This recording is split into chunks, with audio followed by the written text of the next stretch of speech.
आज हम शुरू कर रहे हैं ऊतक तंत्र, पादप ऊतक तंत्र, पादप ऊतक तंत्र, टिश्यू सिस्टम। और हम इसे निम्न 3 भागों में यहाँ बांटेंगे। आप साथ साथ इसे ड्रा भी करते हुए चलें। पहला है अधिचर्म, अधिचर्म ऊतक तंत्र, अधिचर्म ऊतक तंत्र। याद कीजिए, मैंने बताया था चाहे तना हो या जड़ हो, उसके सबसे बाहर वाली जो परत होती है उसे अधिचर्म या एपिडर्मिस कहते हैं। तो ये एक हो गया अधिचर्म ऊतक तंत्र, epidermal tissue system, epidermal tissue system. दूसरा भरण ऊतक तंत्र, भरण ऊतक तंत्र, ground tissue system, ground tissue system. और तीसरा संवहन ऊतक तंत्र, संवहन ऊतक तंत्र। ये तो ठीक वही बात हो गई, हम तंत्रों को कहना चाहिए मानव शरीर में या किसी जंतु शरीर में भी पढ़ते हैं, और उन तंत्रों के अलग अलग नाम हैं, जैसे पाचन तंत्र, श्वसन तंत्र, परिसंचरण तंत्र। ठीक इसी भांति ये सभी तंत्र एक अलग चीज हो गई। लेकिन यदि हम पूरी पादप शरीर को देखें तो उसमें हम पूरे के पूरे सिस्टम को एनाटॉमी की दृष्टि से, शारीरिकी की दृष्टि से 3 भागों में बांट सकते हैं, अधिचर्म, भरण ऊतक तंत्र और संवहन ऊतक तंत्र। इस ऊतक तंत्र में 3 रचनाएं हम डिस्कस करेंगे। आप लिखें, एक है अधिचर्म जिसे हम एपिडर्मिस कहते हैं, नंबर 2 पर रंध्र और नंबर 3 पर रोम। रंध्र को हम स्टोमेटा कहते हैं, ये अंग्रेजी का शब्द, और ये एपिडर्मिस, यानी कि अधिचर्म निम्न 3 रचनाओं से मिलकर बना होता है। देखिए, चाहे हम एक बीजपत्री पौधे की बात करें या द्विबीजपत्री की बात करें, ये सारे सिस्टम्स हमको सभी में नजर आएंगे। भरण ऊतक तंत्र जिन रचनाओं से मिलकर बना है, नंबर से आप उनके नाम लिखेंगे। अधस्त्वचा, अधस्त्वचा की अधिचर्म करें, सॉरी, अधिचर्म। इसका दूसरा नाम कल बताया था हाइपोडर्मिस, अधिचर्म हाइपोडर्मिस। नंबर 2 वल्कुट, कॉर्टेक्स, वल्कुट कॉर्टेक्स। नंबर 3 अंतःचर्म,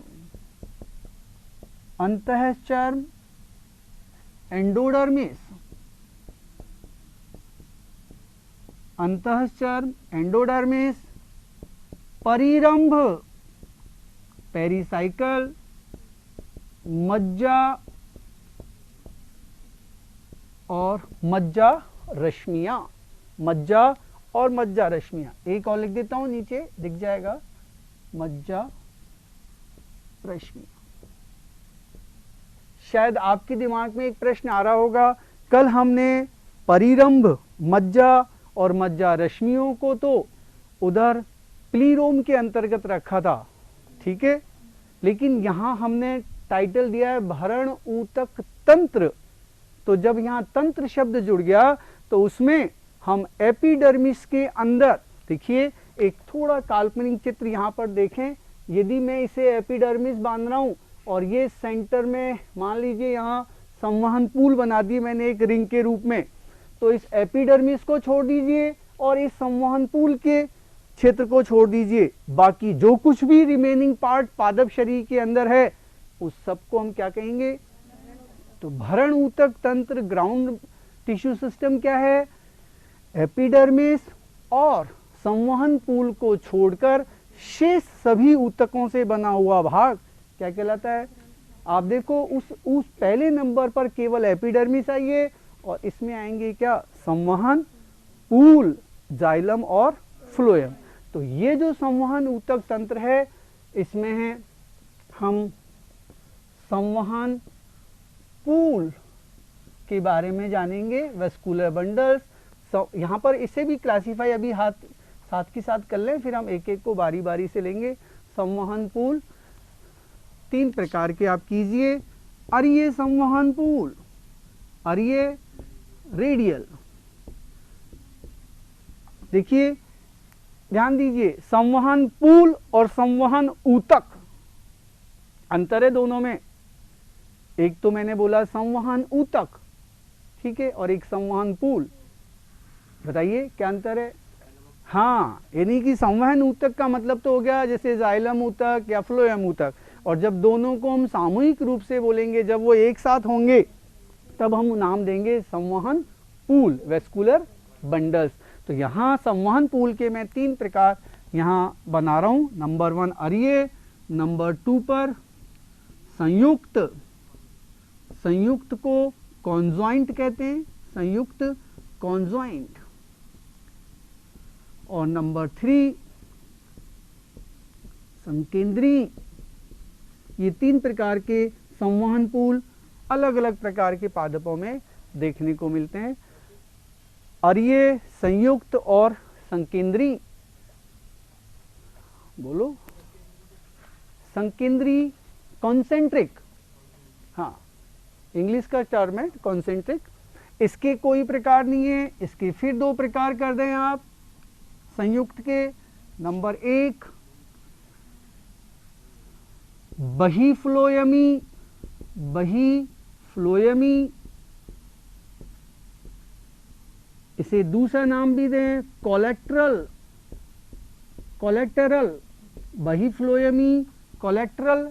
और एक इधर नाम दीजिए उभयफ्लोयमी, उभयफ्लोयमी, इसे कहेंगे बाइकोलेक्ट्रल, बाइकोलेक्ट्रल।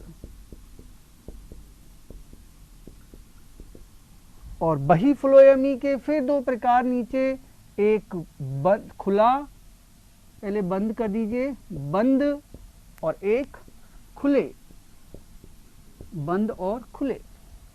इधर जो संकेंद्री है, इसके नीचे भी 2 ऐसे प्रकार कीजिए, ए और बी करके मैं इनके नाम ऊपर लिख देता हूँ।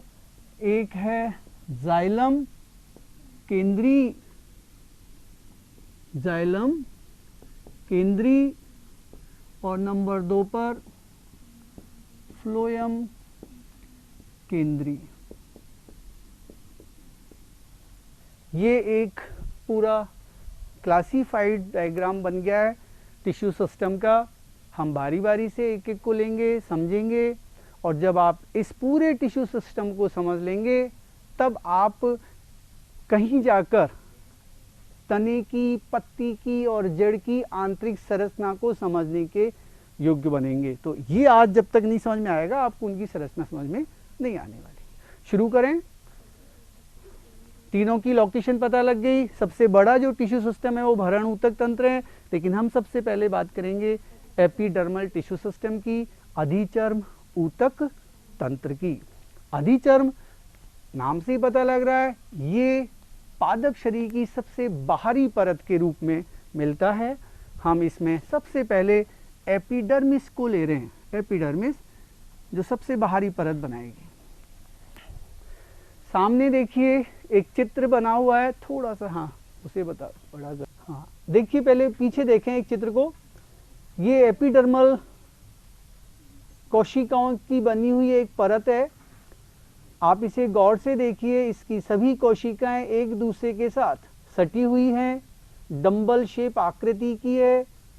खास बात, सभी कोशिकाओं में स्पष्ट केंद्रक है, सघन जीव द्रव्य है, लेकिन जीव द्रव्य परिधि की ओर सिमटा हुआ है और कोशिकाओं के मध्य में बड़ी बड़ी रिक्तिकाएं बनी हुई हैं।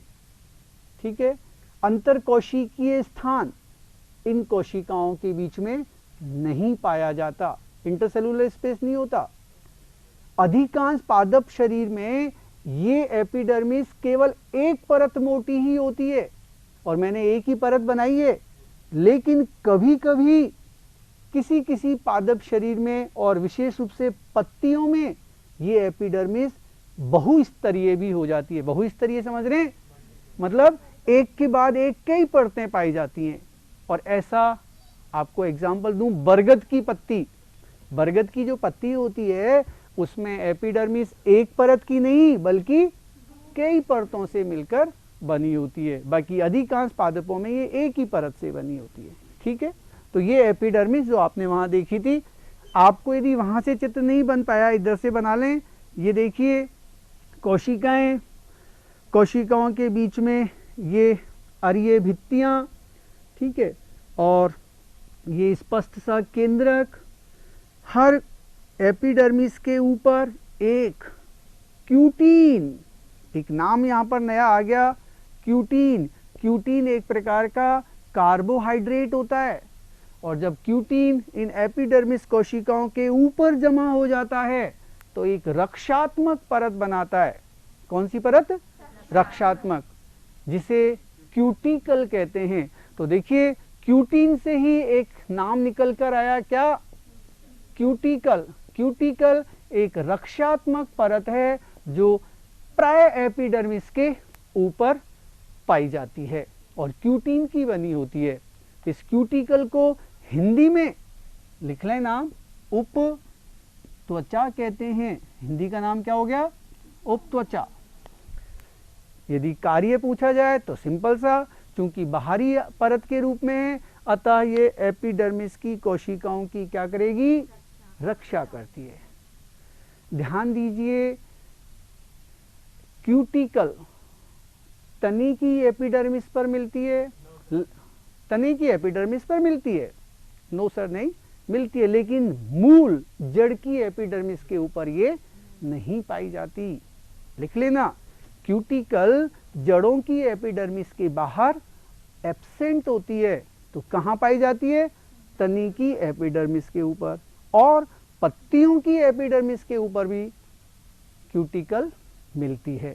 देखो हर जगह हम तीन चीजों की बात बार बार करेंगे। हम बात करेंगे मूल यानी कि जड़ की, हम बात करेंगे तने की, और हम बात करेंगे पर्ण की। जड़ पर क्यूटिकल नहीं पाई जाती, एब्सेंट होती है, तने पर मिलती है और पत्तियों में भी पाई जाती है। क्यूटिकल की उपस्थिति से पौधे को दो फायदे हैं, एक तो सुरक्षा हो रही है, और यदि पत्तियों की सोचो एपिडर्मिस के बाहर होगी तो वाष्पोत्सर्जन की दर को कम करेगी। ठीक है, क्योंकि वो एक तरीके से पूरा कवर करके रखेगी। क्यूटिकल क्या है? जल की क्षति को रोकती है। तो दो मुख्य कार्य हो गए, सुरक्षा के साथ साथ जल की क्षति को रोकना। क्लियर है? एपिडर्मिस मैंने बताया था बहुस्तरीय होती है बरगद के पौधे में, और बाकी अंतरकोशिकीय स्थल वगैरह सच नहीं पाए जाते। एपिडर्मिस के नीचे अभी आपने जो अभी चार्ट बनाया था उसमें एक शब्द लिखा था रंध्र, स्टोमेटा। ठीक है, अब रंध्र जब शब्द आपके दिमाग में आता है तो सिंपल सा पत्तियों की बात दिमाग में आती है। तो ये रंध्र अधिकांशतया पत्ती की सतह पर मिलते हैं। पत्ती की सतह के अतिरिक्त ये तने पर भी पाए जा सकते हैं। ठीक है, और जब ये तने पर होते हैं तो हम फिर इन्हें पर्णरंध्र ही, केवल रंध्र ही कहते हैं। पत्ती की सतह पर होंगे जब तो हम इन्हें कहेंगे पर्णरंध्र, और तने की सतह पर होंगे तब केवल इन्हें रंध्र कहेंगे। एक और शब्द आपने खूब भलीभांति सुना होगा, वातरंध्र। याद आ रहा है?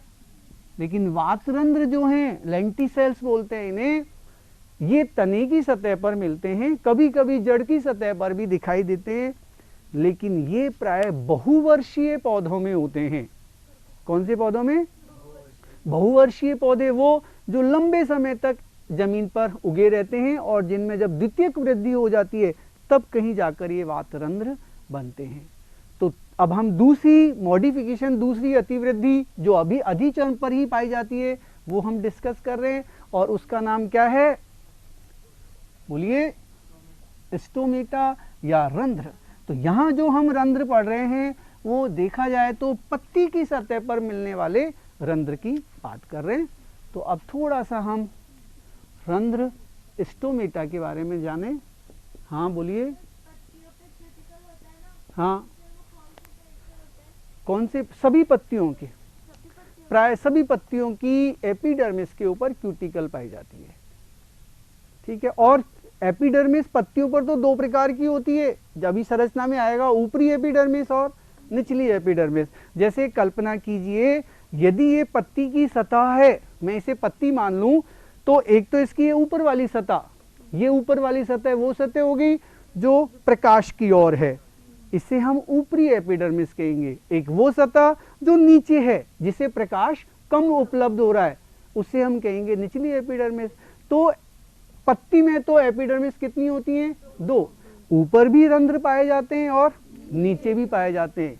ठीक है, पत्तियों के लगने की स्थिति के आधार पर और उसे उपलब्ध होने वाले प्रकाश की मात्रा के आधार पर हम पत्तियों के दो प्रकार कर सकते हैं, एक पृष्ठाधारी पर्ण और एक समद्विपार्श्वीय पर्ण।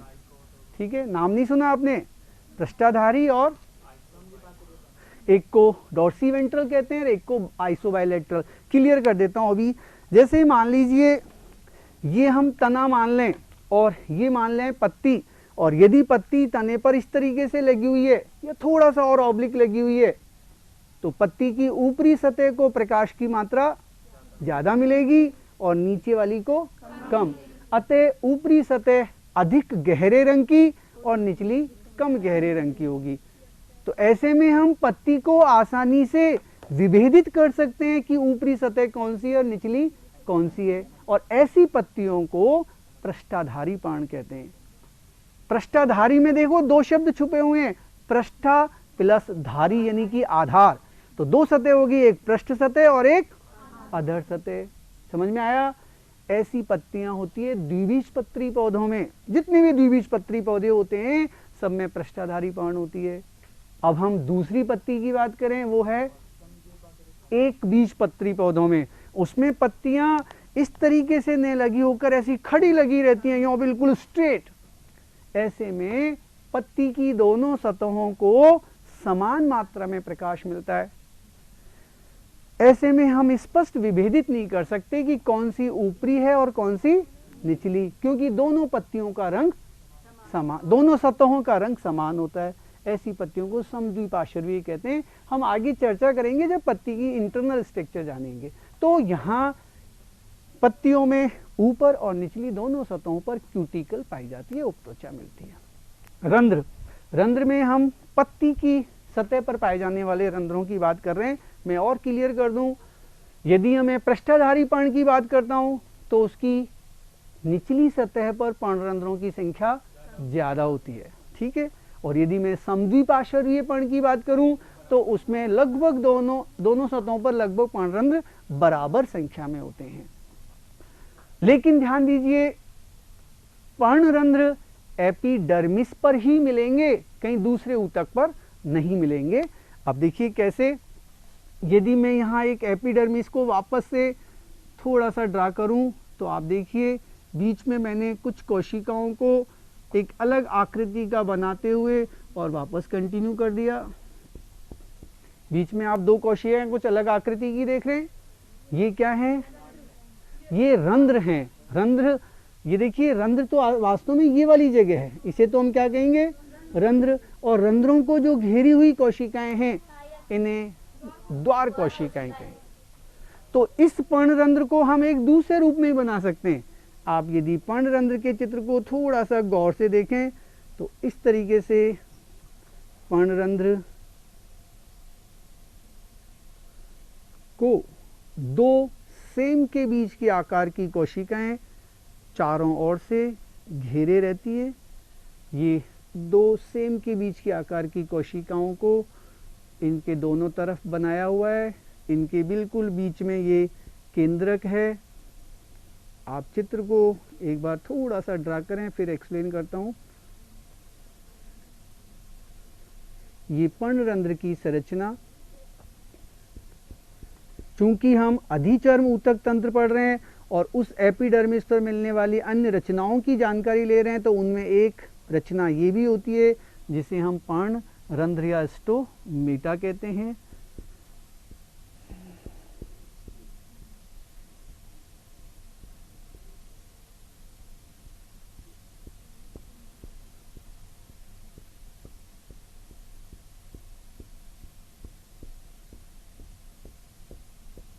ये गोल गोल रचनाएं जो मैंने लगभग द्वार कोशिकाओं के अंदर संपूर्ण सतह पर बनाई हैं, ये हरित लवक है।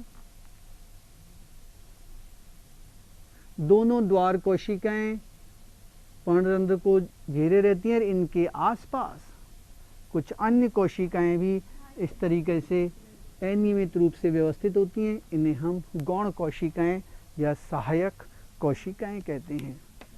तो यहाँ पर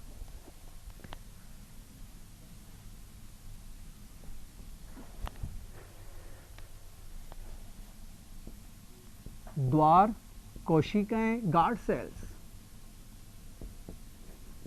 ये संख्या में कितनी 2 होती हैं और इनको घेरे हुए शेष कोशिकाओं को हम या तो कहते हैं गौण कोशिकाएं या सहायक कोशिकाएं। सहायक कोशिकाएं ये 5 से लेके 7, 8, 10 तक हो सकती हैं। ये बिल्कुल सेंटर में आपको नजर आ रहा है रंध्र स्टोमेटा। आइए 2-3 बातें और इस चित्र में देखें। द्वार कोशिकाओं की भीतरी परत मोटी जबकि बाहरी झिल्ली पतली होती है। प्रत्येक द्वार कोशिका में एक स्पष्ट केंद्रक होता है, लेकिन द्वार कोशिकाओं के अंदर ढेर सारे क्या हरित लवक क्लोरोप्लास्ट मिलते हैं, जो इस बात का संकेत है कि आवश्यकता पड़ने पर ये द्वार कोशिकाएं भी प्रकाश संश्लेषण के द्वारा भोजन का निर्माण कर सकती हैं। समझ में आया क्या? क्लियर है पॉइंट? तो द्वार कोशिकाओं में प्रचुर मात्रा में हरित लवक होता है, अतः ये प्रकाश संश्लेषण के द्वारा अपना भोजन स्वयं बना सकती हैं। बाकी मैं क्लियर करूं, जो एपिडर्मिस की कोशिकाएं हैं, एपिडर्मिस की कोशिकाएं, उनमें हरित लवक न के बराबर होता है। तो यदि भोजन का निर्माण एपिडर्मिस में कोई कोशिकाएं करती हैं तो वो कौन सी करती हैं? बोलिए, द्वार कोशिकाएं। ठीक है, ऊपरी सतह पर इनकी संख्या मैंने बताया कम है, निचली सतह पर ज्यादा है। जहां तक कार्य का सवाल है, पर्णरंध्र गैसों के आदान प्रदान में सहायता करते हैं। गैस का मतलब है O2 और CO2। तो O2 CO2 का जो एक्सचेंज होता है पादप शरीर में, वो इन रंध्रों के माध्यम से ही होता है। ये रंध्र ऊपर भी हैं और निचली एपिडर्मिस में भी हैं। एक दूसरा कार्य सुनिए, रंध्र वाष्पोत्सर्जन की दर को भी नियंत्रित करते हैं। जब वाष्पोत्सर्जन को कम करना होता है तो पादप शरीर में ये पर्णरंध्र क्या होते हैं? बंद हो जाते हैं, और जब वाष्पोत्सर्जन की दर बढ़ानी होती है तो ये खुल जाते हैं। प्राय ये देखा गया है दिन के समय पर्णरंध्र खुले होते हैं और रात्रि में बंद हो जाते हैं। प्रश्न उठता है ये काम कैसे होता होगा? देखिए, दिन के समय में द्वार कोशिकाएं स्फीति दशा में आ जाती हैं। स्फीति दशा जानते हैं? फूल जाती हैं। तो पर्णरंध्र खुल जाते हैं। और फूलती क्यों है? क्योंकि इनका परासरण दाब बढ़ जाता है। रात्रि के समय ये शलद दशा में आ जाती हैं, तो इनमें जो जल होता है वो बहिपरासरण क्रिया के द्वारा सहायक कोशिकाओं में चला जाता है और ये शलद दशा में आकर बंद हो जाती हैं।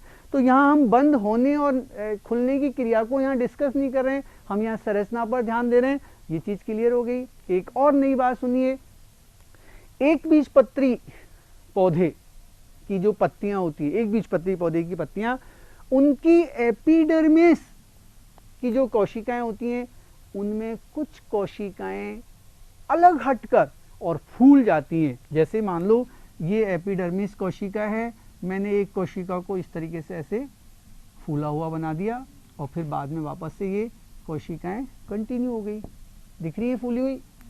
इन कोशिकाओं को बुलीफॉर्म कोशिकाएं कहते हैं। नाम जरूर लिखना, आप चाहे लिख भी लीजिए, लिखे मैं बोल रहा हूं। एक बीजपत्री पौधे की पत्तियों, एक बीजपत्री पौधे की पत्तियों की एपिडर्मिस की, पत्तियों की एपिडर्मिस की कुछ कोशिकाएं फूलकर गुब्बारे की भांति हो जाती है, फूलकर गुब्बारे की भांति हो जाती है, जिन्हें बुलिफॉर्म कोशिकाएं, जिन्हें बुलिफॉर्म कोशिकाएं कहते हैं, जिन्हें बुलिफॉर्म कोशिकाएं कहते हैं। ये कोशिकाएं बुलिफॉर्म कोशिकाएं कहते हैं।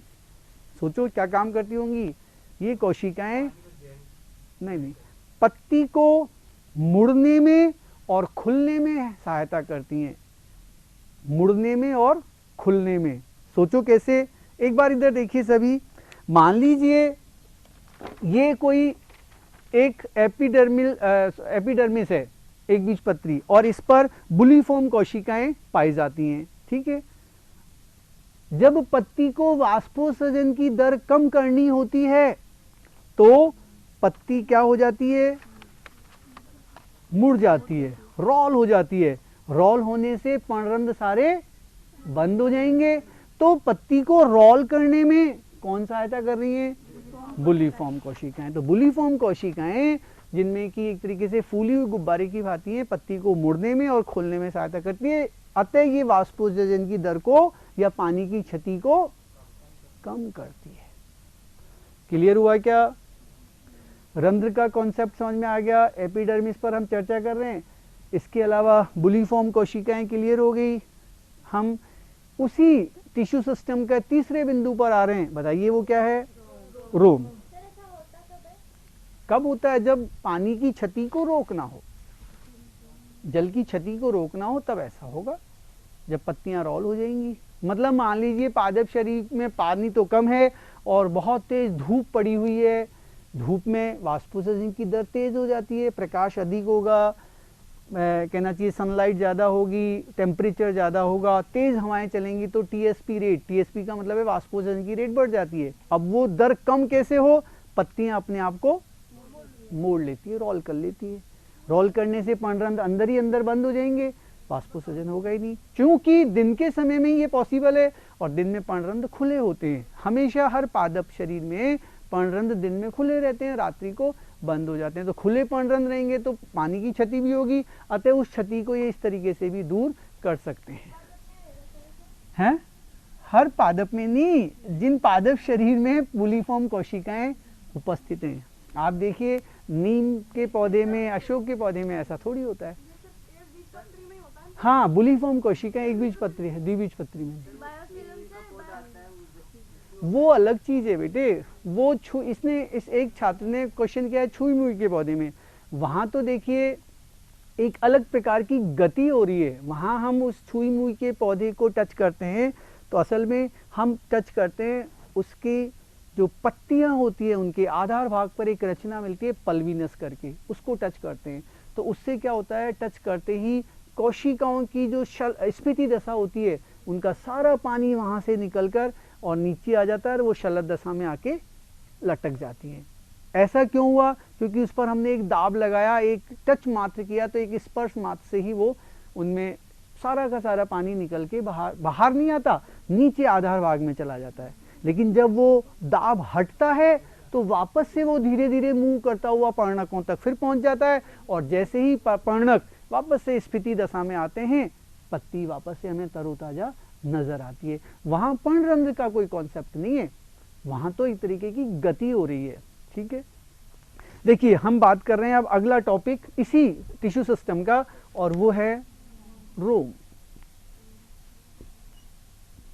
रोम को हम हेयर्स कह सकते हैं। ये दो प्रकार के आप कर दीजिए, एक तो मूल रोम और एक आप कर दीजिए ट्राइकोम। मूल रोम और ट्राइकोम।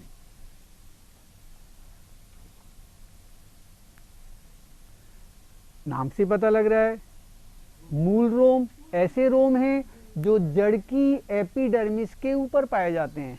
लेकिन यहां आप लिख सकते हैं ये कैसे होते हैं, एक कोशिकीय होते हैं और अशाखित भी होते हैं। एक कोशिकीय होते हैं और अशाखित होते हैं, जबकि ट्राइकोम तने की सतह पर मिलने वाले रंध्र हैं। ठीक है, रंध्र नहीं सॉरी रोम है तने की सतह पर। तो हम इन्हें एक और भी नाम दे सकते हैं, क्या? स्तंभ रोम। ये कैसे होंगे स्वभाव से? बहुकोशिकीय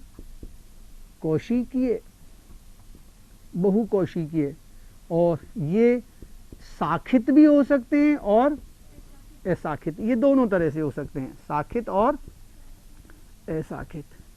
शायद आप सोच रहे होंगे कि हम इन्हें डायग्राम में कैसे चित्रित करते हैं, तो देखिए हम डायग्राम के बेस पे इनकी लोकेशन समझें।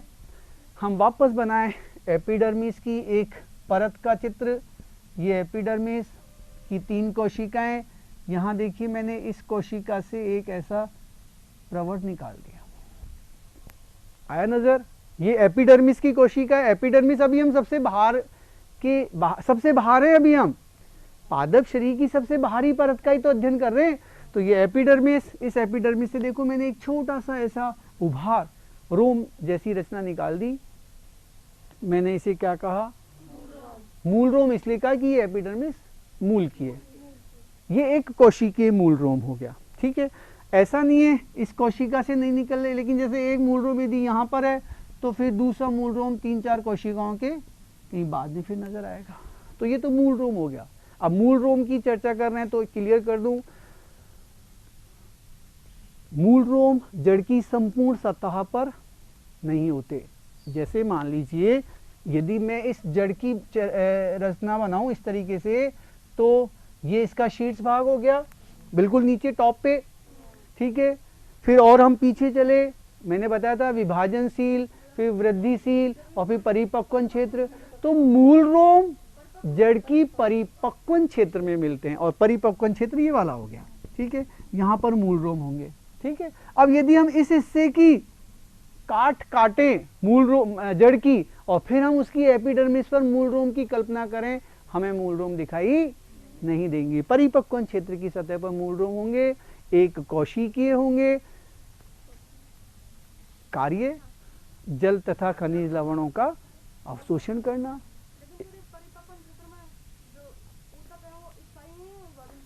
स्थायी है ये विभाजनशील क्यों होंगे? हाँ बोलो आगे। मूल रोम क्यों नहीं निकलेंगे? इनकी एपिडर्मल वाली कोशिकाओं की अतिवृद्धियां हैं, ये अतिवृद्धियां आउट ग्रोथ है, इनसे उभार के रूप में निकल आए, लेकिन होते एक कोशिकीय हैं। एक एपिडर्मिस कोशिका से एक मूल रोम एक कोशिकीय रूप में निकलता है। अब बहुकोशिकीय, यदि मैं इसी को तनी की मान लेता हूं, या चलो अलग से बना लें हम तनी की एपिडर्मिस, और मैंने फिर यहाँ पर एक रोम यहाँ चित्रित कर दिया। अब की बार ये एपिडर्मिस तनी की है, तो मैं इसे बहुकोशिकीय बनाने के लिए इसके अंदर इस तरीके से कई कोशिकाएं बना दीजिए। अब ये मूल रोम नहीं है, स्तंभ रोम है, ट्राइकोम है, और ये बहुकोशिकीय बना दिया, ठीक है। इसका कार्य एक तो रक्षाकरण है, रेट ऑफ ट्रांसपिरेशन, वाष्पोत्सर्जन की दर को तो ये कम करते ही हैं। कौन? ट्राइकोम, जिन्हें हम स्तंभ रोम कह रहे हैं। साथ ही साथ ये पौधे की रक्षा भी करते हैं। जब ये नुकीले होते हैं, कांटेदार रूप में होते हैं, स्पाइंस के फॉर्म में होते हैं, तो ये शिकारी जो जंतु हैं उनसे पौधे को बचा सकते हैं। और बाकी रेट ऑफ ट्रांसपिरेशन, वाष्पोत्सर्जन की दर को तो डेफिनेटली ये कम करेंगे ही।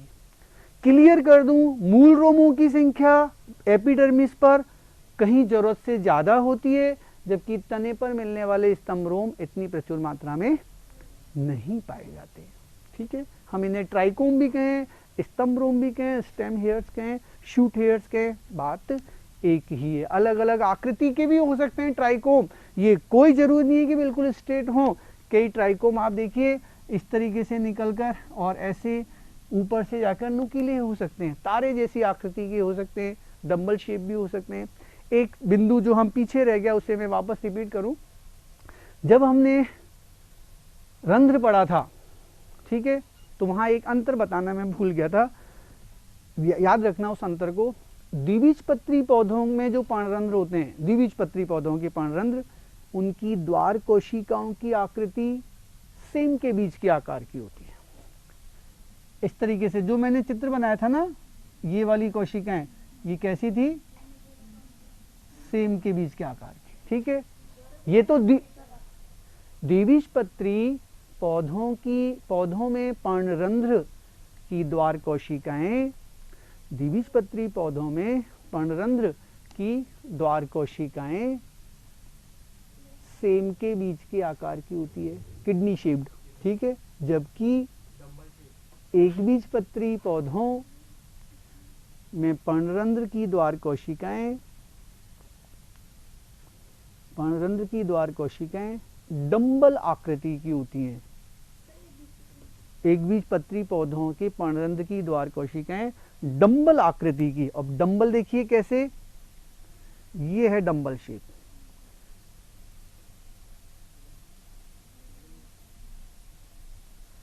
दिख रहा है डंबल शेप? आप देखिए ये बीच में एक केंद्रक हो गया। डंबल शेप इस तरीके से होता है, बीच में से नैरो और दोनों साइड से चौड़े, तो ये डंबल आकृति की, ठीक है। बाकी तो मैंने पृष्ठाधारी और समद्वि पार्श्व का पॉइंट क्लियर कर दिया था। इनके कार्य क्लियर हो गए, इनकी अलग अलग आकृतियां क्लियर हो गई। हाँ हाँ बिल्कुल, स्तंभ रोम एपिडर्मिस पर मिलने वाली रचनाएं हैं, सभी में मिलते हैं।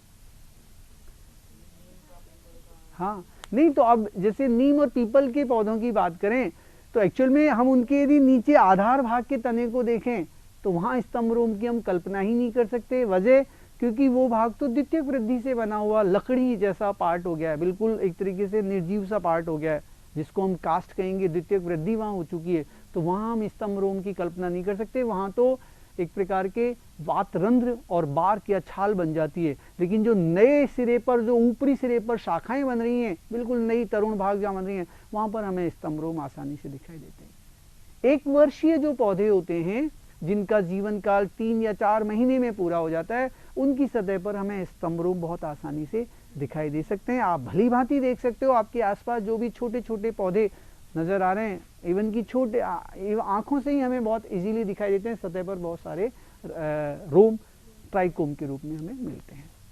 एक सिस्टम पूरा हुआ।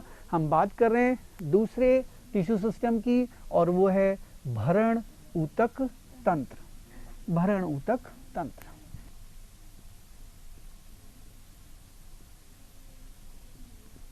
एपिडर्मिस के ठीक नीचे सबसे पहले जो लेयर आएगी, एपिडर्मिस तो हम पढ़ चुके, और वो उसको हम क्या कहेंगे, हाइपोडर्मिस। देखिए मैं बोलता जा रहा हूं, जहां आपको लगे वहां आप अपने शब्दों में लिखते रहें। बहुत महत्वपूर्ण बातें मैं बोलूंगा तो उन्हें आप अपने शब्दों में लिखें। हाइपोडर्मिस, हाइपोडर्मिस यानी कि कहें तो अधश्चर्म।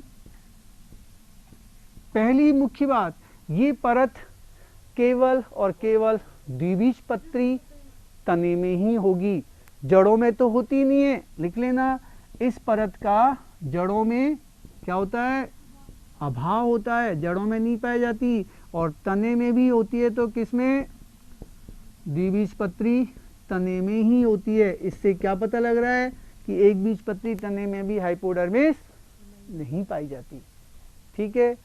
ये अधिक से अधिक 3 या 4 परतों की बनी होती है, 3 या 4 परतों की। सर कोई इंक इसमें कम है, ये 3 या 4 परतों की बनी होती है। और सबसे खास बात, जिस ऊतक की बनी होती है, स्थूल कोण ऊतक। बहुत अच्छा बिंदु है। हाइपोडर्मिस कौन से ऊतक की, अब स्थूल कोण ऊतक कल बताया था। इस ऊतक के किनारों पर सेलुलोज और पैक्टिन के साथ साथ हेमीसेलुलोज का भी निक्षेपण होता है, स्थूलन होता है। लिग्निन मत बोलो, वो दृढ़ूतक में बनेगा, ठीक है, और जिससे लचकता मिलती है। तो ये हाइपोडर्मिस हो गया, ठीक है। यही वजह है कि ये हाइपोडर्मिस में स्थूल कोण तो होता है, अतः जो तने की शाखाएं वगैरह होती है, आप देखिए कई बार आप उन्हें यूं नीचे खींचते हैं और खींचकर छोड़ देते हैं तो वो इजीली वापस अपनी स्थिति में चली जाती है। लचकता, इलास्टिसिटी, फ्लेक्सिबिलिटी इसी ऊतक से उसमें आती है, हाइपोडर्मिस से, ठीक है। स्थूल कोण ऊतक की बनी हुई है। बस इतना ही है हाइपोडर्मिस के बारे में। दूसरे नंबर पर जो लेयर आएगी, कॉर्टेक्स, जिसे हम कहेंगे क्या, वल्कुट। अब आप सोच रहे हैं हाइपोडर्मिस का डायग्राम कैसे बनना चाहिए, तो आप वैसे ही देख लें। ये जैसे ये मैंने कोशिकाओं का एक समूह बनाया, फिर इसके नीचे दूसरी लेयर और बना दी। ऐसे यदि कई लेयर्स हम एक के बाद एक बना दें और इनके बीच वाला जो अंतर कोशिकीय स्थान है उसे हम खाली ने रखकर और इस प्रकार से पूरा फिल कर दें, तो ये खाली स्थान खत्म हो जाएगा। ये स्थान ले लेगा हेमी सेलुलोज, पैक्टिन और सेलुलोज, और ऐसे में ये जो अब ऊतक नजर आ रहा है आपको, कौन सा बोलिए, स्थूल कौन ऊतक होगा। ये खाली स्थान मैंने पूरा भर दिया है, क्या कहेंगे इसे, स्थूल कौन ऊतक। और ये हाइपोडर्मिस हो गई। कितनी परत नजर आ रही है, 3 परतें। 3 से 4 परत से मोटी ज्यादा ये नहीं होती है। अब इसके नीचे फिर और आगे क्या आएगा, कॉर्टेक्स। ठीक है, भरण ऊतक तंत्र में सबसे ज्यादा जो क्षेत्र घेरा जाता है वो किसके द्वारा, कॉर्टेक्स के द्वारा। अधिकांश पादप शरीर में कॉर्टेक्स किसका, मृदुतक का बना होता है। मृदुतक यानी कि पेरेन्काइमा का बना होता है। इसकी कोशिकाओं में हरित लवक मिलता है। कोशिकाएं पतली भित्ति वाली होती हैं, अंतर कोशिकीय स्थान पाए जाते हैं। अधिकांश कोशिकाएं गोलाकार या अंडाकार आकृति की होती हैं। और जहां तक परतों का सवाल है, एक कॉर्टेक्स में 8 से लेकर 15 परतों तक कॉर्टेक्स मृदुतकी कोशिकाओं की परतें मिल सकती हैं। 8 से लेकर 15 परतों का।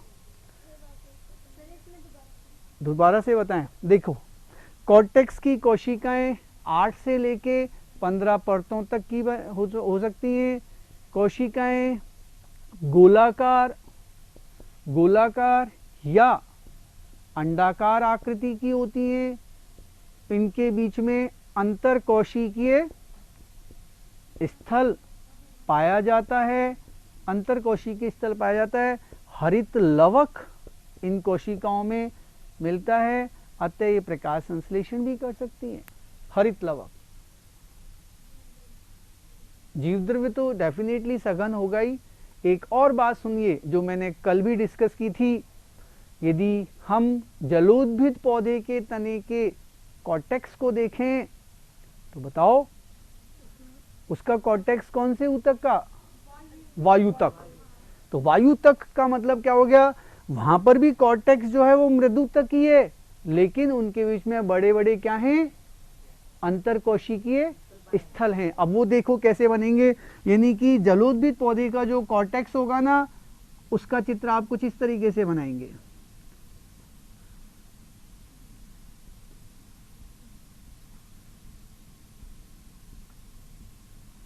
हाइड्रीला नाम सुना है आपने, हाइड्रीला। हाइड्रीला के पौधे में वायु तक मिलता है, उसके कॉर्टेक्स में ऐसे बड़े बड़े ये अंतर कोशिकीय स्थल बन जाते हैं। आप देखिए गौर से, ये तो कोशिकाएं नजर आ रही हैं आपको, और इन कोशिकाओं के बीच में ये जो खाली जगह है ये क्या है, वायु गुहिका, जिसमें क्या भरी हुई है, वायु। चूंकि इन कोशिकाओं के बीच में इन अंतर कोशिकीय स्थलों में वायु भरी है, इसलिए नाम पड़ गया एरेनकाइमा या वायुतक। और ये पौधे को उत्प्लावकता दे रहा है, यानी कि फ्लोटिंग। सब में होगा, नहीं, यदि जड़ों का कॉर्टेक्स है तो वहां हरित लवक नहीं होगा। देखो एक बात हमेशा दिमाग में रखिए, पौधे का, सुने मेरी बात को, पौधे का वह भाग जो भूमि के नीचे होता है, क्योंकि उसे प्रकाश उपलब्ध नहीं होता, अतः वहां पर हरित लवक का निर्माण भी नहीं हो पाता। तो जड़ों की कोशिकाओं में चूंकि हरित लवक ही नहीं होता, अतः वो प्रकाश संश्लेषण नहीं करती। अपवाद जरूर है, सिंगाड़े की पौधे की जो जड़ें होती हैं वो हरी होती हैं, ठीक है, अतः उनमें हरित लवक होता है तो वो प्रकाश संश्लेषण कर सकती है। सिंगाड़ा केवल एक अपवाद है, बाकी सभी पौधे की जड़ें भूरे रंग की होती हैं, हरी होती नहीं है, अतः प्रकाश संश्लेषण में भाग। तो वो बेटे, वो जो जड़ें हैं वो भूमि के नीचे नहीं है, वो एक तरीके से अपस्थानिक मूल हैं, ठीक है, अपस्थानिक मूल हैं, वो तो पौधे को सहारा देने के लिए बन गई हैं। हाँ, यदि उन जड़ों में हरित लवक बनता है प्रकाश की उपस्थिति में तो वो प्रकाश संश्लेषण कर सकती, लेकिन उनको इस चीज की आवश्यकता नहीं होती, वो केवल सपोर्टिंग रूट्स हैं, सपोर्ट देती हैं बड़ी बड़ी लंबी शाखाओं को। आगे बढ़ूं तो वायु तक क्लियर हो गया, कॉर्टेक्स का कॉन्सेप्ट क्लियर हो गया। कॉर्टेक्स में सभी कॉर्टेक्स कहना चाहिए अधिकांश पौधों में मृदु तक का बना होता है। कभी कभी कॉर्टेक्स के कुछ विशेष पौधों में जो मरुद्भिद पौधे हैं उनमें कॉर्टेक्स के ही क्षेत्र में कुछ कोशिकाएं दड़ू तक की एक परत और बना लेती है ताकि पौधे को कहीं और ज्यादा यांत्रिक शक्ति मिले। अन्यथा तो आप यही मान के चलें कॉर्टेक्स का भाग किसका बना होता है, मृदु तक का बना होता है, कई परतों का है। कॉर्टेक्स की जो सबसे भीतरी परत होगी और आगे चलें तो सबसे आंतरिक परत को हम नाम देंगे क्या, अंतःचर्म, एंडोडर्मिस, अंतःचर्म एंडोडर्मिस। पहले इधर देखें, पीछे नहीं देखें आप, एंडोडर्मिस यहीं पर देखिए एक बार। एंडोडर्मिस का मैं यहाँ एक चित्र बना रहा हूं और चित्र के आधार पर आप उन 2-3 बिंदुओं को थोड़ा सा गौर से देखना। एंडोडर्मिस का देखिए,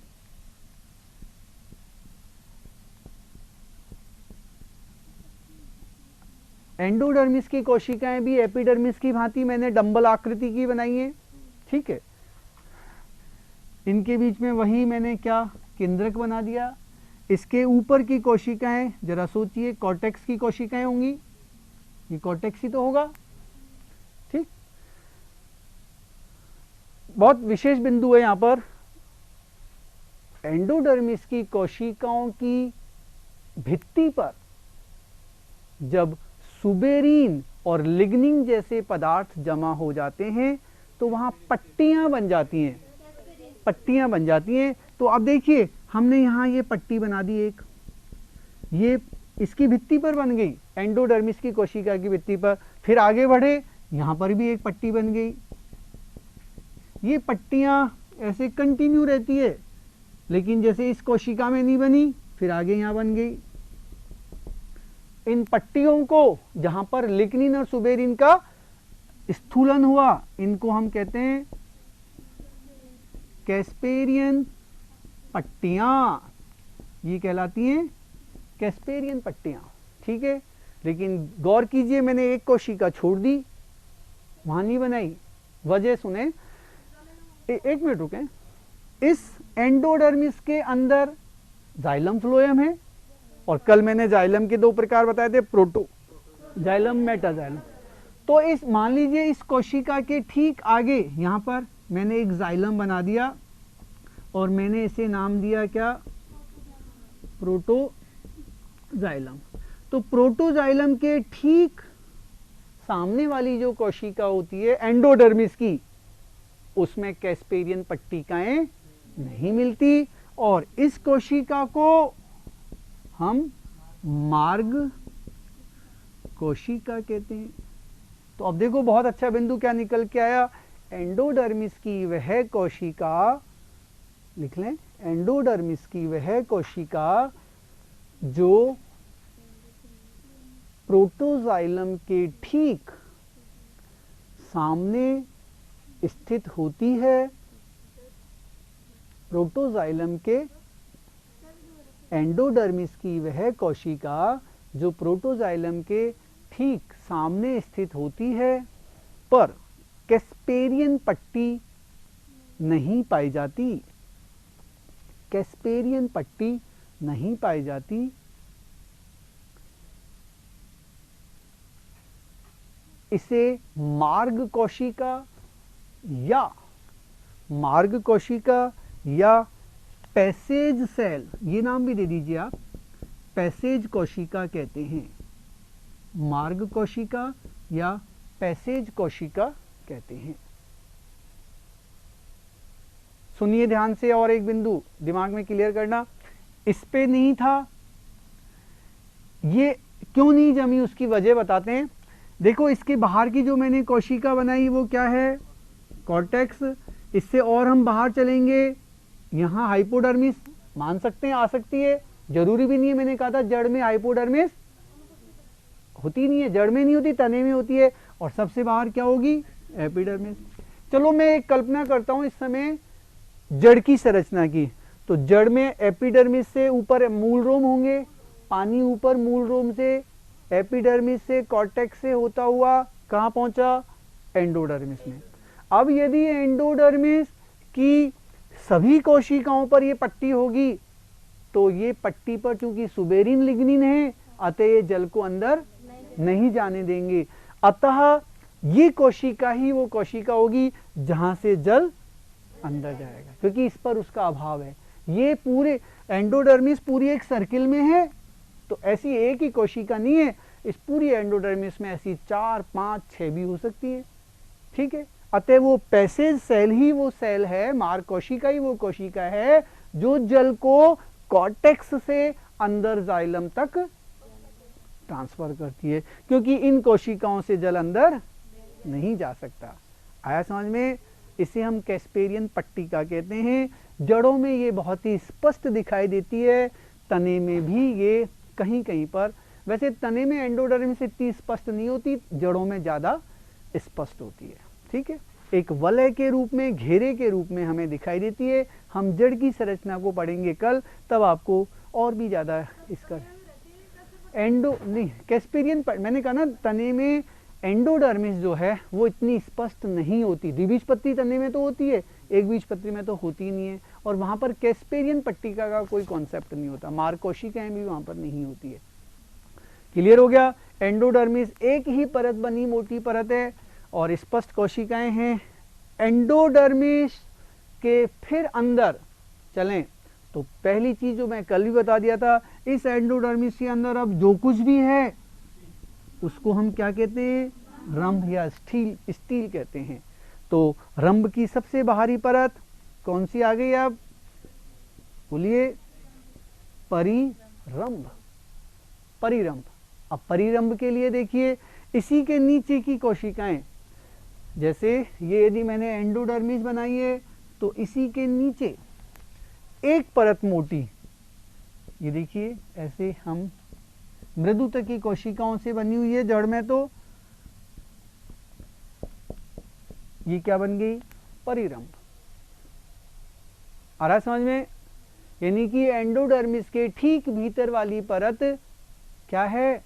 परिरंभ है। जड़ों में ये मृदुतकी कोशिकाओं की बनी हुई है, अंतर कोशिकीय स्थल इनमें भी नहीं होते। लेकिन यदि तने की बात करें, तने में ये परिरंभ दृढ़ ऊतक की बनी होती है।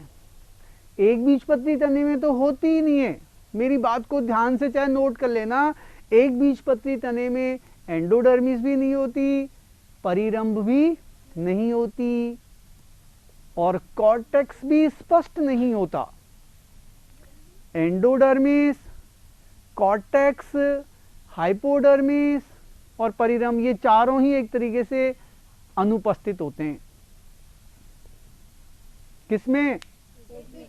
जबकि द्विबीजपत्री में सब हमें स्पष्ट दिखाई देते हैं। देखो, एक बीजपत्री तने में हाइपोडर्मिस नहीं होती। अभी ये बिंदु आप लिख लो यहां पर, बेशक बाकी डायग्राम में आपको और क्लियर हो जाएगा। अगला जो टॉपिक होगा ना मेरा नेक्स्ट क्लास में, हाइपोडर्मिस नहीं होती है, एंडोडर्मिस नहीं होती है, पेरिसाइकल यानी कि परिरंभ भी नहीं होती, कॉर्टेक्स स्पष्ट नहीं होता। द्विबीजपत्री में ये होता है। लेकिन ध्यान देना, यहाँ पर द्विबीजपत्री तने में ये पेरिसाइकल या परिरंभ किसकी बनी होती है? दृढ़ूतक की बनी होती है। जबकि जड़ों में ये किसकी बनी है? मृदुतक की बनी है। ठीक है, अब आप देखिए, आप शायद बार बार कंफ्यूज हो रहे हैं कि सर ये 3 ऊतक आप बार बार बोल देते हो, हमें तो समझ में नहीं आता कौन सा किसका बना है। तो देखो, क्लियर करूं मैं आपको। स्थूल कोण ऊतक तो केवल एक जगह आया है अभी, कहां? हाइपोडर्मिस। तो बस दिमाग में सेट कर लीजिए कि स्थूल कोण ऊतक तो केवल हाइपोडर्मिस में और कहीं पर भी नहीं है। और ये भी मैंने क्लियर कर दिया कि संपूर्ण पादप शरीर में जितना ज्यादा स्थान मृदुतक ने लिया और किसी ने नहीं लिया, तो सब जगह मृदुतक है। दृढ़ूतक तो यदा कदा कहीं कहीं पर है। अभी तक जो मैं जितना पढ़ा रहा हूं उसमें दृढ़ूतक बस यही तो आया, और कहीं आया ही नहीं। तो अब आप ऐसे सेट कीजिए अपने दिमाग को ताकि कंफ्यूजन ही ना हो। मृदुतक केवल यहाँ आया, इससे पहले देखो कॉर्टेक्स में मृदुतक था, हाइपोडर्मिस में स्थूल कोण ऊतक था, एपिडर्मिस एंडोडर्मिस सब मृदुतक की बनी हुई है। चलें आगे। तो ये परिरंभ क्लियर हो गया। रंभ के ठीक बाहरी वाली परत जिसको परिरंभ या पेरिसाइकल कह रहे हैं। बहुत अच्छा बिंदु, ध्यान देना, ये चाहे लिख लीजिए। जड़ों में एक शब्द आ रहा है यहां पर, पार्श्वीय मूल, पार्श्व मूल, लेटरल रूट्स। पहले देखो आप, ये देखिए, ये मैंने एक मूल बनाई, ठीक है, जड़ से यहां पर एक और शाखा निकल गई, जड़ से निकलने वाली ये शाखा पार्श्वीय मूल हो गई। प्रश्न कई बार आता है कि इस पार्श्वीय मूल की उत्पत्ति कौन करता है, कहां से बनती है, तो आपका उत्तर होगा परिरंभ। तो अब लिख लें आप, जड़ों में पार्श्वीय मूल की उत्पत्ति, पार्श्वीय मूल की उत्पत्ति किससे होती है, परिरंभ से होती है। किससे होती है, परिरंभ से होती है। और परिरंभ जड़ के अंदर है या बाहर की तरफ है, अंदर है। अतः ऐसी उत्पत्ति को अंतर्जात कहते हैं। अतः हम कह सकते हैं जड़ों में पार्श्वीय मूल की उत्पत्ति कैसी होती है, अंतर्जात, अंदर से होती है। और अंदर से कहां, वो परिरंभ से।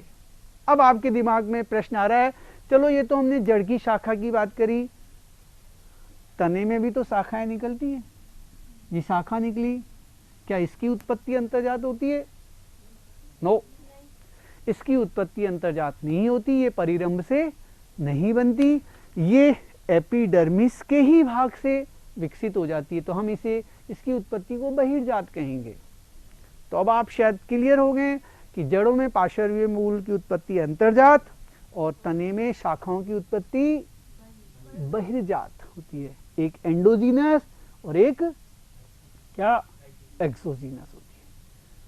क्लियर हुआ, कोई कंफ्यूजन तो नहीं है? अभी देखो भरण ऊतक में दो बिंदु और रह गए, एक मज्जा और एक मज्जा रश्मियां। देखो ध्यान से, यहीं पर ये परिरंभ आ गया। परिरंभ के बात नहीं करें आप प्लीज। ये मैंने ऐसे मान लीजिए 4 लाइनें या 5 लाइनें, ये तो मैंने बना दी किसकी, संवहन ऊतकों की बना दी। अभी हम संवहन ऊतक को तो वहां डिस्कस करेंगे, केवल ये संवहन ऊतक बना दिए जाइलम फ्लोएम में। अब इनको छोड़ के जो शेष भाग है वो मज्जा और मज्जा रश्मियों का। तो देखो यहाँ सेंटर वाला भाग, ये जो भाग नजर आ रहा है आपको, ये मज्जा कहेंगे। मज्जा के लिए एक बिंदु क्या उभर कर आया, मज्जा तने या जड़ के बिल्कुल सेंटर में स्थित होती है, केंद्र में स्थित होती है, केंद्रीय भाग बनाती है क्या, मज्जा, पित्त कहते हैं इसे। कंफ्यूजन हो रहा है क्या, बोल? बिल्कुल।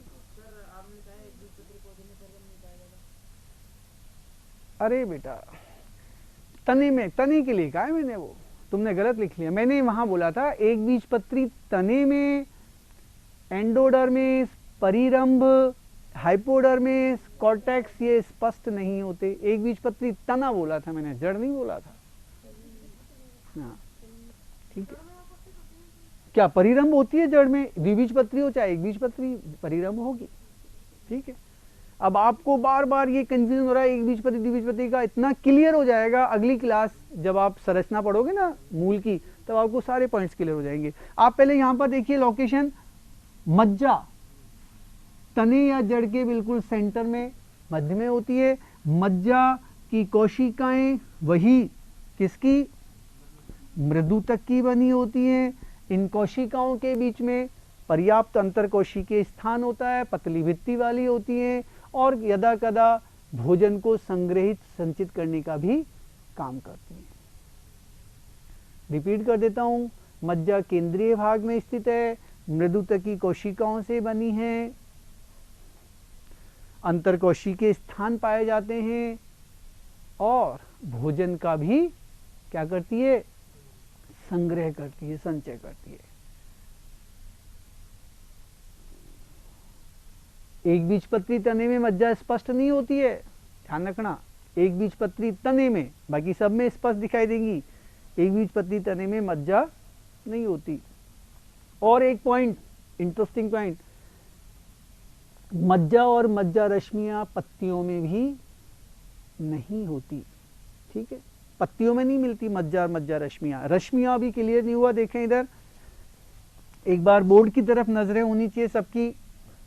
ये मैंने बनाए क्या, जाइलम और फ्लोएम मान लीजिए, ये बीच का स्थान है क्या, ये मान लीजिए जाइलम ऊतक है या ये जाइलम ऊतक है, इसके बीच में मान लीजिए ये फ्लोएम ऊतक है, कल्पना कर लीजिए। ठीक है, अभी काल्पनिक चित्र है।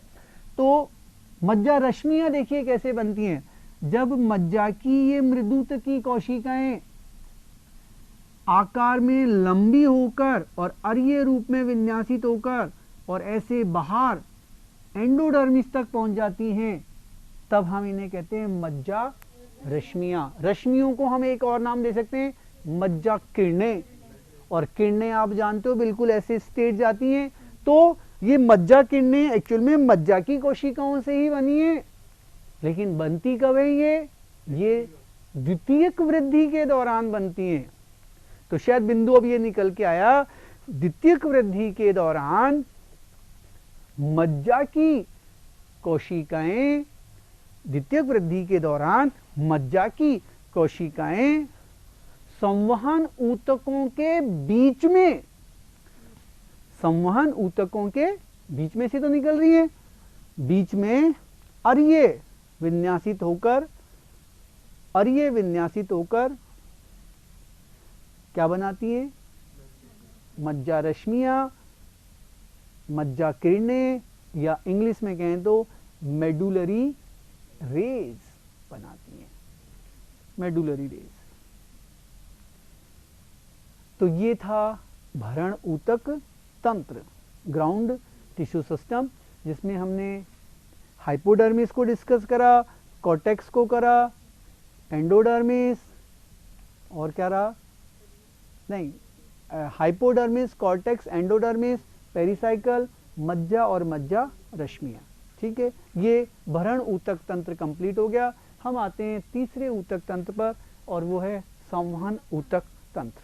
ठीक है, इसे भी पूरा कराएंगे, अभी 10 मिनट का और है क्लास, आप ऐसा ना सोचें कि थक गए। आज वैसे भी आपकी फिजिक्स की क्लास हुई नहीं है।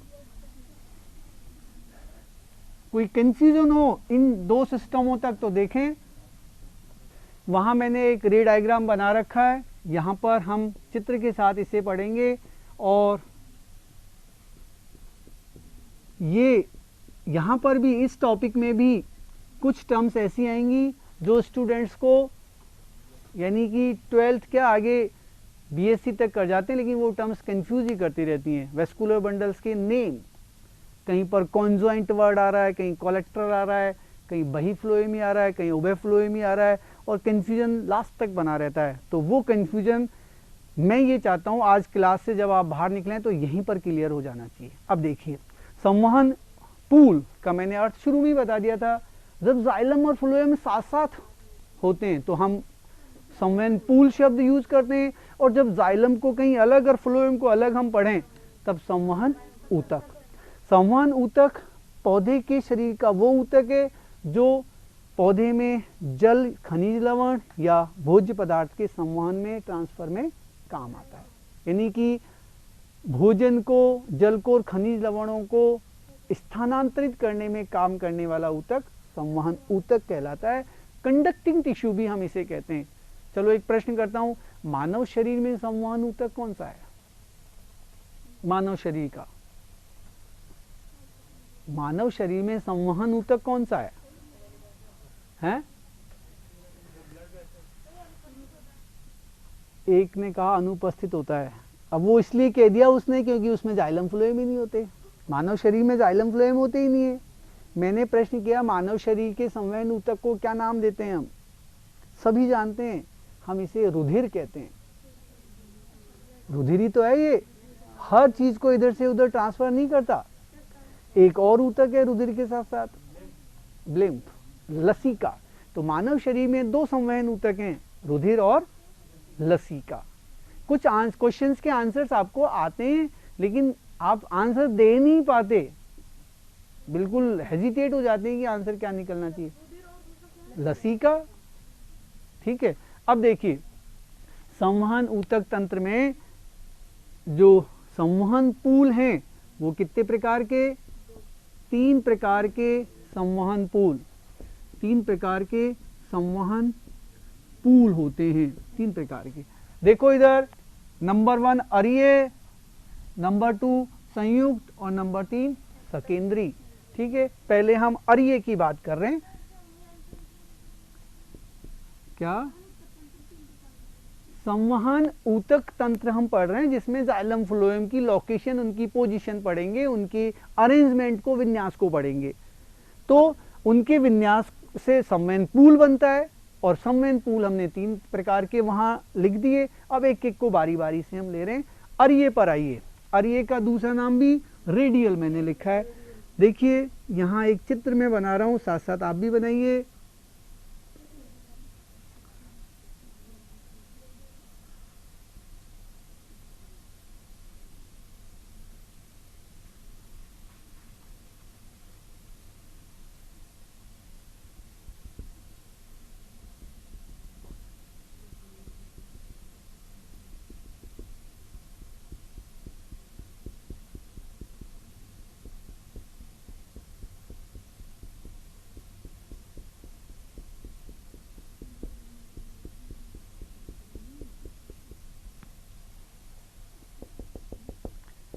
ये अरीय संवहन पूल मैंने बनाए हैं।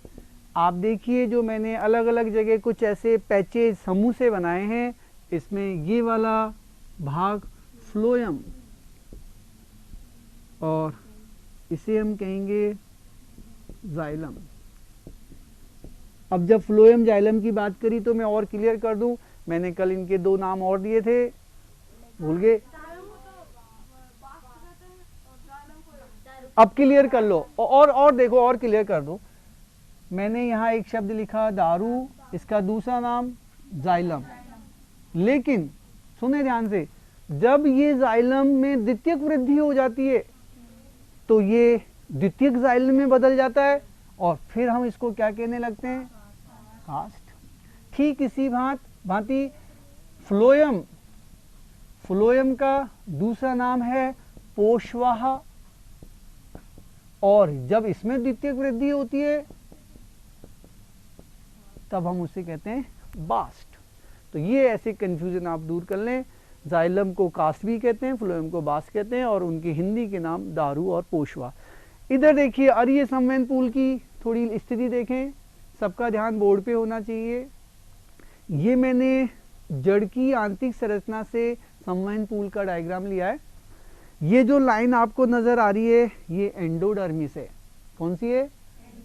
तो इसके बाहर कॉर्टेक्स होगा, फिर एपिडर्मिस होगी। इस चित्र में गौर करें, ये मैंने 4 जाइलम बनाए और ये फ्लोएम बनाए।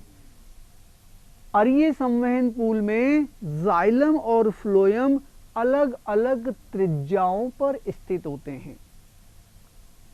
ये खास बात है इनकी, इसमें जाइलम तथा फ्लोएम, जाइलम तथा फ्लोएम ऊतक अलग अलग त्रिज्याओं पर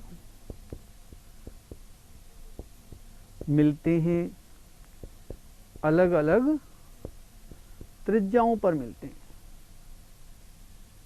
मतलब दोनों कभी भी एक साथ हो ही नहीं सकते, अलग अलग होंगे वो। ठीक है, इसलिए नाम पड़ गया अरीय। लिख लेना, केवल और केवल ये किसमें होते हैं? मूल का मतलब जड़ों में होंगे, केवल जड़ों में होते हैं और कहीं नहीं होते। अरीय संवहन पूल। ठीक है, देखें दूसरा, अरीय संवहन पूल केवल जड़ों में, तने में नहीं होते। लिख लेना, तनों में इनका अभाव होता है। आगे आ जाएं किस पर? संयुक्त पर। संयुक्त का हम अंग्रेजी में और क्या नाम दे रहे हैं? कॉन्जॉइंट। मिटा दूं क्या डायग्राम? संयुक्त। तो संयुक्त की परिभाषा बहुत सरल ये बनेगी, संयुक्त में क्या होगा? लिख लेना, जब जाइलम तथा फ्लोएम ऊतक एक ही तल या त्रिज्या पर मिलते हैं, एक ही त्रिज्या पर मिलते हैं। नीले में है क्या सर स्याही इंक है? हाँ चल नहीं रहे, लाइट हो गई।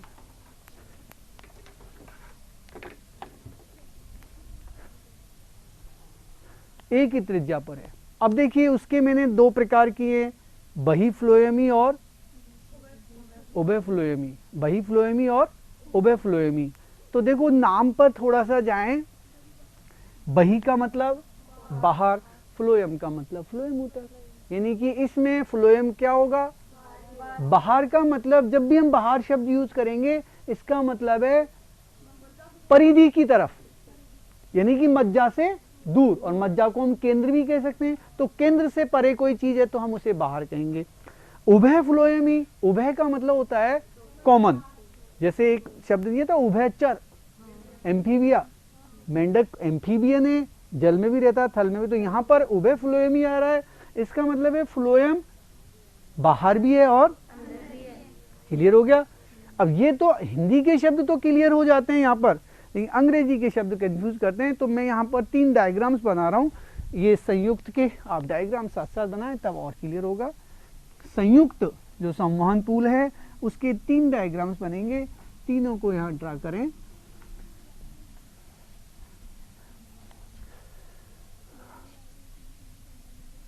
बही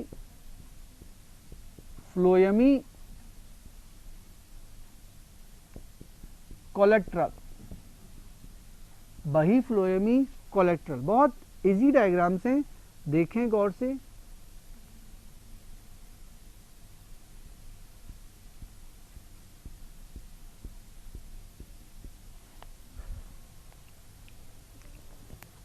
इंक नहीं है सर इनमें, लग रहा है ऐसा, चलो चल जाएगा अभी तो।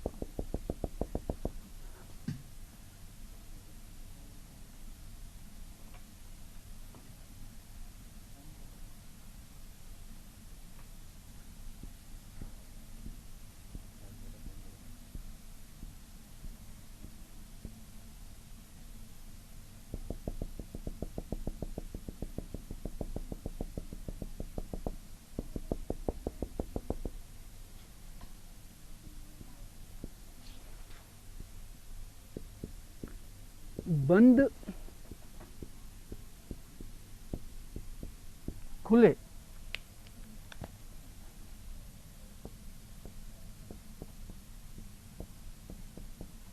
उभय फ्लोएमी बाइकोलेट्रल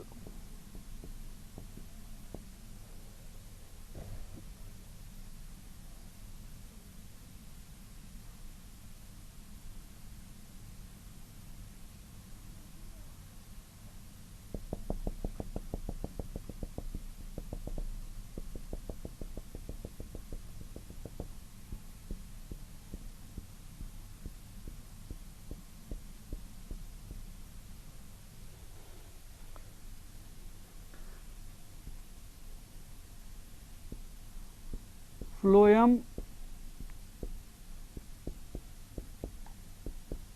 जाइलम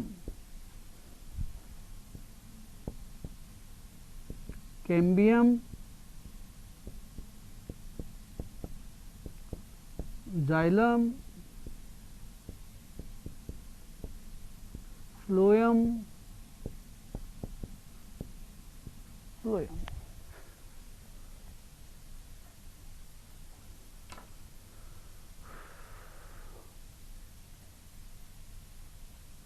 ये 2 प्रकार हैं, बही फ्लोएमी और उभय फ्लोएमी, और किसके हैं ये,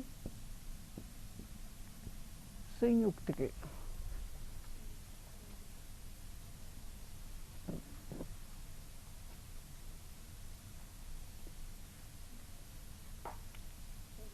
देखिए बही फ्लोएमी का ये नाम भी आप याद रखें, कोलेट्रल और बाइकोलेट्रल। अब ये कंफ्यूजन कैसे दूर होगा ये मैं क्लियर करता हूँ। नाम में अभी पता लगाया था मैंने, बही का मतलब बाहर, आप देखिए फ्लोएम, यदि मैंने फ्लोएम ऊपर बनाया है इसका मतलब है वो बाहर है, क्योंकि हम एपिडर्मिस को ऊपर से तो बना के चलते हैं। तो फ्लोएम जब ऊपर या बाहर की तरफ और जाइलम नीचे नहीं बोले, केंद्र की ओर हो, या तो मज्जा की ओर बोलिए या केंद्र की ओर बोलिए, ठीक है। तो ऐसे संवहन पूल को बही फ्लोएमी कहते हैं। समझ में आया? अब बही फ्लोएमी मैंने दो प्रकार के बना दिए, यहां पर भी फ्लोएम, यहां पर भी जाइलम, लेकिन इसमें मैंने जाइलम फ्लोएम के बीच में क्या बनाई? कैम्बियम। यानी कि जब बही फ्लोएमी या कोलेक्ट्रल संवहन पूल में जाइलम फ्लोएम के बीच में क्या मिलती हो, तो हम उन्हें क्या कहते हैं? खुले, ओपन, ठीक है। और ये खुले जो संवहन पूल है ये द्विबीजपत्री तने में या द्विबीजपत्री मूल में पाए जाते हैं। मूल में तो होंगे ही नहीं, मूल में तो अभी कौन से बताए थे मैंने? अरिये। तो और ये बात किसकी कर रहे हैं हम? संयुक्त की। तो ध्यान दीजिए, संयुक्त संवहन पूल या तो तने में होंगे या पत्तियों में होंगे, जड़ में नहीं होते। जड़ में तो पढ़ लिया ना अभी हमने, कौन सा पढ़ा? अरिये। बस अरिये तक ही खत्म हो गई जड़। तो संयुक्त पर जब हम आए तो अब हमारे सामने दो विकल्प हैं, या तो ये तने में है या फिर किसमें? पत्तियों में। तो यहां पर खुले की बात करें तो जब जाइलम और फ्लोएम ऊतकों के बीच में यदि कैम्बियम की एक पट्टी है, कैम्बियम की एक परत है, तब हम उसे खुला कहेंगे, और यदि ये कैम्बियम अनुपस्थित है तब हम उसे बंद कह देंगे। तो इससे साफ पता लग रहा है ये द्विबीजपत्री में होगा और ये एकबीजपत्री में, क्योंकि द्विबीजपत्री में क्या पाई जाती है? कैम्बियम। नहीं आ रहा है क्या समझ में? अब तीसरे पर आ जाइए, उभय फ्लोएमी। इसमें देखिए बाहर की तरफ भी फ्लोएम और अंदर की तरफ भी फ्लोएम, और बीच में क्या है? जाइलम। लेकिन गौर करें, यहां पर भी फ्लोएम जाइलम के बीच में कैम्बियम और यहां पर भी कैम्बियम। अतः जो उभय फ्लोएमी जिसे हम बाइकोलेक्ट्रल कह रहे हैं, इसमें दो फ्लोएम होते हैं, दो ही कैम्बियम होती है और जाइलम, यानी कि बिल्कुल मध्य में जाइलम होता है, और ऊपर की तरफ भी कैम्बियम और फ्लोएम से, और नीचे यानी कि केंद्र की तरफ भी कैम्बियम और फ्लोएम से वो घिरा होता है। इसलिए नाम पड़ गया उभय फ्लोएमी। ध्यान देना, ये वाले संवहन पूल लिख लेना ब्रैकेट में, सदैव कैसे होते हैं? खुले, कभी बंद नहीं होते, क्योंकि कैम्बियम तो एवरी टाइम यहां पर होगी, ठीक है। हम इनमें बंद की कल्पना नहीं कर सकते, सदैव खुले ही होते हैं। ये चीज क्लियर हुई क्या? अब ये ध्यान दें, बाइकोलेक्ट, एक कोलेक्टर है और एक बाई वर्ड आ गया। तो बाइकोलेक्ट्रल में क्या होगा? बाई शब्द लगा हुआ है, और बाई का मतलब होता है दो, डी का मतलब भी, डाई का मतलब भी दो से होता है। तो जब बाई वर्ड आ गया तो यानी कि दो चीज आ रही है, तो उस हिसाब से आपको याद आ जाएगा कि दो फ्लोएम और दो कैम्बियम और जाइलम। ये की लास्ट पॉइंट किस पर आइए? संकेंद्री। संकेंद्री में केंद्री शब्द आया हुआ है, यानी कि इस संवहन पूल में जाइलम या फ्लोएम में से एक चीज तो केंद्र में होगी और दूसरा इसे चारों तरफ से घेरे होगा। चारों तरफ से, यहां चारों तरफ वाली बात नहीं है, यहां तो केवल हम बाहर की तरफ या नीचे भीतर की तरफ की बात कर रहे हैं, लेकिन इनमें लास्ट वाले में एक घेरा बनाएगा। तो देखो नाम पर जाइए, इनमें दो में जाइलम केंद्री, यानी कि जाइलम केंद्र में हो गया तो चारों तरफ क्या बन जाएगा? फ्लोएम, और फ्लोएम केंद्री में उल्टा कर दीजिए। तो ये दो चित्र और बना लें आप, जाइलम केंद्री और फ्लोएम केंद्री। ये संकेंद्री का अंतिम बिंदु।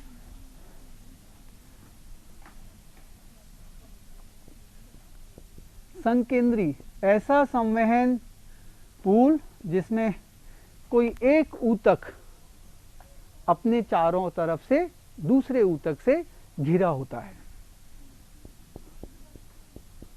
जाइलम केंद्री, इसका दूसरा नाम जरूर लिखें जाइलम केंद्री का, एम्फीक्राइबल।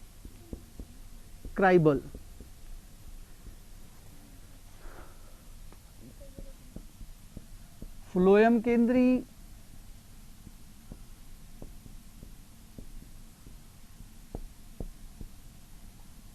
Amphi vessel.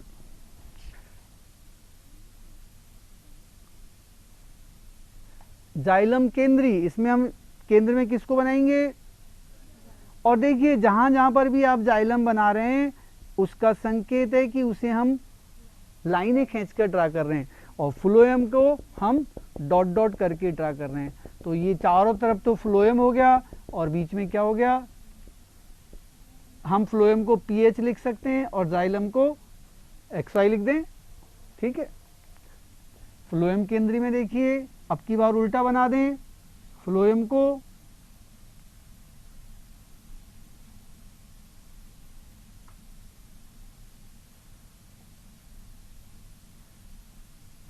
फ्लोएम सेंटर में बन जाएगा डॉट डॉट करके, और जाइलम को आप ऐसे चारों तरफ घेरे के रूप में बना दें, ये XY जाइलम और ये फ्लोएम। लेकिन ये शब्द जरूर लिख लेना, आप ये नहीं कह सकते कि ये इंग्लिश का शब्द है, ये हिंदी में तो लिखा हुआ है। तो एग्जाम में पीएमटी में ये शब्द से तो हर लड़का जान जाएगा जाइलम केंद्री का मतलब जाइलम केंद्र में, लेकिन इस शब्द को एग्जामिनर देता है एम्फीक्राइबल ऊतक में क्या होता है। अब आप कंफ्यूज हो गए तो इनकी अंग्रेजी के शब्दों पर भी ध्यान दें, ठीक है। इसमें जाइलम केंद्र में फ्लोएम से घिरा हुआ, इसमें फ्लोएम केंद्र में जाइलम से घिरा हुआ। ये वाला ऊतक, सॉरी ये संवहन जो पुल है ये टेरिडोफाइटा के पौधों में मिलता है और वो ड्रेसिना में पाया जाता है, ठीक है। बस आज की क्लास इतनी, ये वाला टॉपिक भी कंप्लीट हो गया है ऊतक तंत्र का। कल हमारा टॉपिक होगा मूल की आंतरिक संरचना, जड़ की इंटरनल स्ट्रक्चर। एम्फीवेसल ड्रेसिना, ड्रेसिना में यक्का एक पौधा होता है, उसमें बहुत ये वाले संवहन पुल बहुत रेयरली मिलते हैं। एम्फी, ये वाला क्या फ्लोएम केंद्री, ड्रेसिना और यक्का दो पौधे हैं उनमें, और वो टेरिडोफाइट्स में। ये बहुत रेयरली मिलते हैं ये वाले। ज्यादातर कंफ्यूजन कौन से करेंगे आपको? संयुक्त, और ये भी मैंने बताया था जड़ों तक ही सीमित होते हैं, तने और पत्तियों में यही मिलते हैं, ठीक है।